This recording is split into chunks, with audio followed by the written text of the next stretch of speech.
Hello, good afternoon. Welcome to learning history academy. कैसे हैं dear students?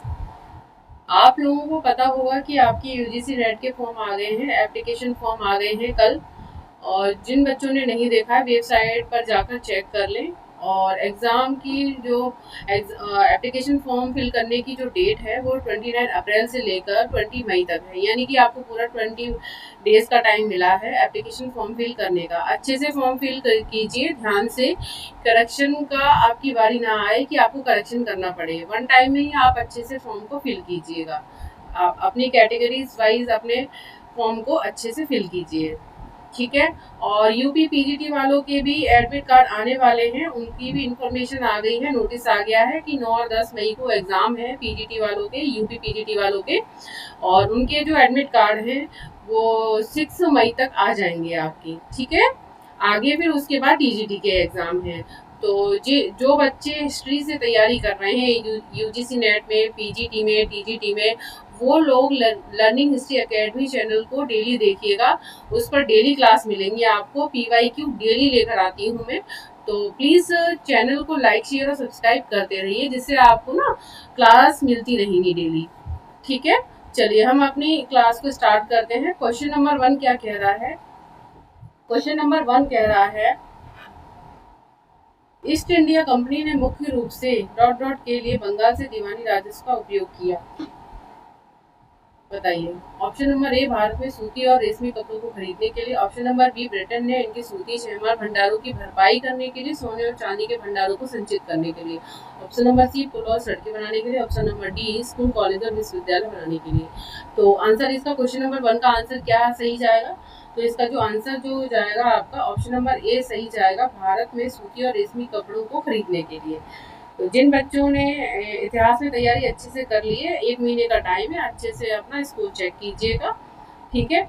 अच्छी तैयारी होगी तो आपके क्वेश्चन सही जाएंगे इसमें। क्वेश्चन नंबर 2 की तरफ मूव करते हैं। ईस्ट इंडिया कंपनी ने 1651 में बंगाल में हुगली नदी के किनारे फैक्ट्री स्थापित की। देखिए क्वेश्चन 2 में आपका आंसर भी छिपा हुआ है।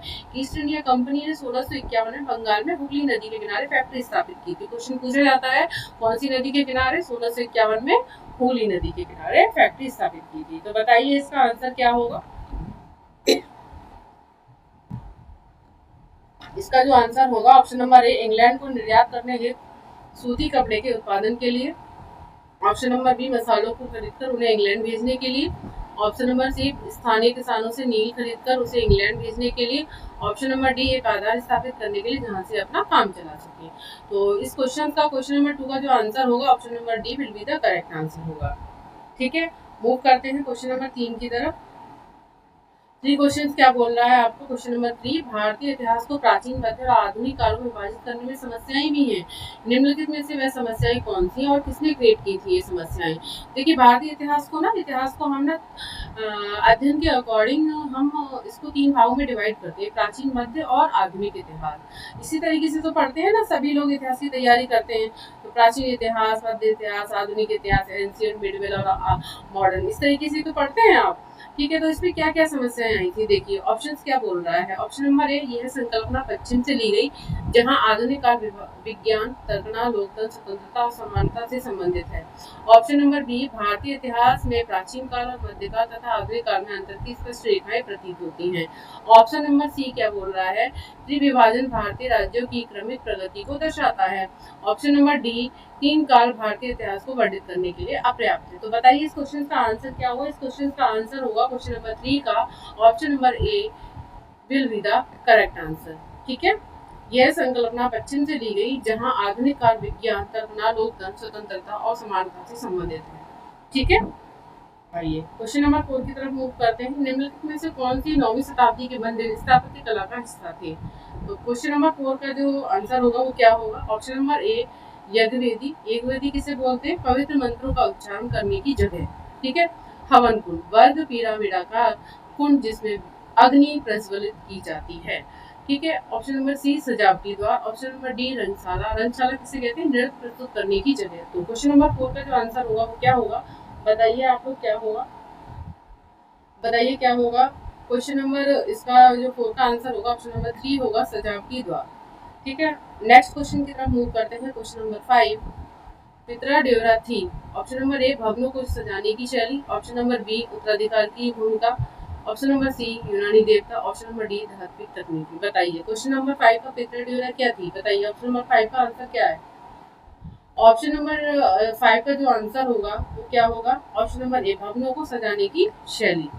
ठीक है, इसमें क्या होता था, पेत्रा ड्यूरा को भवनों की सजावट की एक शैली माना गया है। इसे मुगल काल में प्राचीन कांति कहा जाता था, जिसका अर्थ है जड़ाऊ कार होता है। इसमें क्या कार होता था, जड़ने वाला काम होता था, यानी कि भवनों को सजाने की शैली थी। अब हम आगे की तरफ चलते हैं, क्वेश्चन नंबर 6 की तरफ मूव करते हैं। निम्नलिखित में से किस पर ब्रिटिश संसद द्वारा महाभियोग चलाया गया था। Option number A Charles Clive द्वारा। Option number B Warren Hastings द्वारा। Option number C TB Macaulay द्वारा। ऑप्शन नंबर डी कॉर्नवालिस द्वारा। बताइए ब्रिटिश संसद द्वारा महाभियोग चलाया गया था किस पर ब्रिटिश संसद द्वारा महाभियोग चलाया गया था। बताइए क्वेश्चन नंबर 6 का आंसर बताइए क्या होगा। Option number B will be the correct answer, Warren Hastings के द्वारा। वारेन हेस्टिंग्स पर चलाया गया था ब्रिटिश संसद द्वारा महाभियोग। क्यों चलाया गया था ये देखिए, मैं आपको एक्सप्लेन करके आपको जो मेरी क्लासेस हैं उसमें बताऊंगी, अच्छे से बताऊंगी। आप लोग मुझे कमेंट करके बताइए कि मैं अपनी क्लास को, आपको जो भी दिक्कत हो क्लास में आप मुझे कमेंट करके बता सकते हैं, मैं उसी तरीके से आपको पढ़ाऊंगी। अगर एक्सप्लेनेशन आप चाहते हैं तो मैं एक्सप्लेनेशन करके भी पढ़ाऊंगी आपको, ठीक है। तो ये तो बात आपको बतानी पड़ेगी कि आपको किस तरीके से पढ़ना है। क्वेश्चन नंबर 7 की तरफ मूव करते हैं।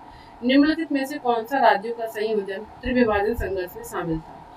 क्वेश्चन नंबर 7 का जो आंसर होगा, option number A Chola Rashtrakuta और Pala. Option number B Pala Pallava Rashtrakuta. Option number C Rashtrakuta Pala Gurjara Pratihara. Option number D Pala Chola और गुर्जर प्रतिहार। क्या आंसर होगा इसका सही बताइए। Option number 3 will be the correct answer, Rashtrakuta Pala और गुर्जर प्रतिहार। इसका आंसर क्या होगा। त्रिविभाजन संघर्ष क्या था, राष्ट्रकूट का था, पाल का था, गुर्जर प्रतिहार का था। ये क्वेश्चंस बहुत बार पूछा गया है और कई एग्जाम में पूछा गया है, रट लीजिए और इसके बारे में पढ़ लीजिए। चोल के बारे में, राष्ट्रकूट के बारे में, गुर्जर प्रतिहार और पाल, ये वेरी इंपॉर्टेंट टॉपिक्स हैं, इनके बारे में पढ़कर जाइएगा। यहाँ से क्वेश्चन बिल्कुल बनते हैं, 101% क्वेश्चन यहाँ से बनेंगे, ठीक है, राइट। क्वेश्चन नंबर 8 की तरफ मूव करते हैं हम। नेक्स्ट क्वेश्चन, 1720 में ब्रिटिश सरकार ने डॉट के लिए कैलिको अधिनियम पारित किया था। कैलिको किसको कहते हैं, सूती कपड़े को कैलिको कहते हैं, ठीक है। क्वेश्चन नंबर 8 का जो ऑप्शन है, ऑप्शन नंबर ए इंग्लैंड में छापेदार सूती कपड़ों छीट के उपयोग पर पाबंदी लगाने। ऑप्शन नंबर बी कालीगढ़ के विद्रोह को दंड देने। ऑप्शन नंबर सी इंग्लैंड में कैलिको सूती कप उद्योग को बढ़ावा देने। ऑप्शन नंबर डी इंग्लैंड में कैलिको सूती कपड़ा का उत्पादन करने। बताइए ऑप्शन नंबर 8 का जो आंसर होगा वो क्या होगा। बताइए ऑप्शन नंबर 8 का जो आंसर होगा, ऑप्शन नंबर 8 का जो आंसर होगा, option number A will be the correct answer, England में छापेदार सूती कपड़ों छीट के उपयोग पर पाबंदी लगाने के लिए, ठीक है, अधिनियम पारित किया गया था। नेक्स्ट क्वेश्चन की तरफ मूव करते हैं। क्वेश्चन नंबर 9, मोहम्मद बिन तुगलक ने अपनी राजधानी को दिल्ली से दौलताबाद स्थानांतरित क्यों किया था। बताइए, बहुत पढ़ा होगा आपने, एनसीईआरटी में भी है ये क्वेश्चन। क्वेश्चन नंबर 9 का ऑप्शन नंबर ए मंगोलों से बचने के लिए। ऑप्शन नंबर बी दक्षिण शासक को दंडित करने के लिए। ऑप्शन नंबर सी अपने साम्राज्य को प्रभावी तरीके से नियंत्रित करने के लिए, क्योंकि दौलताबाद केंद्र में स्थित था। ऑप्शन नंबर डी उत्तरी भारत में उसे पर्याप्त राजस्व प्राप्त नहीं हो रहा था। बताइए क्वेश्चन नंबर 9 का जो आंसर होगा वो क्या होगा। बताइए क्वेश्चन नंबर 9 का जो आंसर होगा वो क्या होगा। ऑप्शन नंबर 3 अपने साम्राज्य को प्रभावी तरीके से नियंत्रित करने के लिए, क्योंकि दौलताबाद केंद्र में स्थित था, ठीक है। क्वेश्चन नंबर 10 की तरफ मूव करते हैं। नेक्स्ट क्वेश्चन, तंती मोमिन और देवांग मनुष्य में डॉट लगे हुए थे। बताइए ये समुदाय थे, तंती मोमिन और देवांग, कौन से समुदाय, ये जो समुदाय थे किस काम में लगे हुए थे। ऑप्शन नंबर चमड़े के काम में। ऑप्शन नंबर बी बुनने के काम में। ऑप्शन नंबर सी लकड़ी के काम में। ऑप्शन नंबर डी बर्तन बनाने के काम में। बताइए क्वेश्चन नंबर 10 का जो आंसर होगा वो क्या होगा। बताइए क्वेश्चन नंबर 10 का जो आंसर होगा बुनने के काम में, राइट। इस तरीके से आपके 10 क्वेश्चंस ये कंप्लीट हुए जो मैंने किए हैं। अगर आपको इसमें कोई भी किसी भी तरह का डाउट है तो कमेंट बॉक्स में आप बताइए मुझे, वो मैं आपको क्लियर करूंगी। और अगर आपको चैप्टर वाइज पढ़ना है तो मैं आपको किस चैप्टर में आपको दिक्कत है, जैसे कि दक्षिण भारत में आपके हो गए चोल हो गए, राष्ट्रकूट हो गए, प्रतिहार, ये जो मैंने अभी बताए, या फिर आपको मॉडर्न हिस्ट्री से प्रॉब्लम है, कुछ एंशिएंट से प्रॉब्लम है, कुछ कहाँ पर आपको प्रॉब्लम समस्याएं आ रही हैं वो मुझे आप बताइए, टॉपिक बताइए, मैं आपको क्लियर करूंगी, ठीक है। तो लगे रहिए तैयारी में, आपके एग्जाम आने वाले हैं और लर्निंग हिस्ट्री एकेडमी चैनल को लाइक शेयर और सब्सक्राइब करते रहिए, क्योंकि बाकी बच्चों का भी प्लीज़ भला होता रहेगा। क्योंकि ये जो लर्निंग हिस्ट्री एकेडमी है ये फ्री ऑफ कॉस्ट क्लास कराती है, इसका कोई चार्जेस नहीं है, ठीक है। तो बेस्ट ऑफ लक आप सभी के लिए, तैयारी करते रहिए। मिलते हैं कल इसी समय। Bye bye, take care.